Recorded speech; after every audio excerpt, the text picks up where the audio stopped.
சீர்காழி தொகுதியினுடைய மாண்புமிகு தமிழ்நாடு முதலமைச்சர் அவர்கள் சீர்காழி தொகுதியினுடைய மாப்பிள்ளை.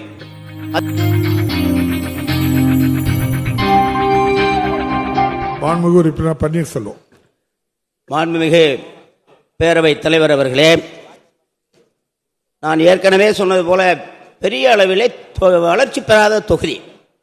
இன்னும் குறிப்பிட்டு சொல்ல வேண்டும் என்று சொன்னால், சீர்காழி தொகுதியினுடைய மாண்புமிகு தமிழ்நாடு முதலமைச்சர் அவர்கள் சீர்காழி தொகுதியினுடைய மாப்பிள்ளை. அதே போல மாண்புமிகு வேளாண்மை துறை அமைச்சர் அவர்கள் சீர்காழி தொகுதியினுடைய மாப்பிள்ளை. அதே போல மாண்புமிகு போக்குவரத்து அமைச்சர் அவர்கள் சீர்காழி தொகுதி உள்ளிட்ட மயிலாடுதுறை மாவட்டத்தினுடைய மாப்பிள்ளை.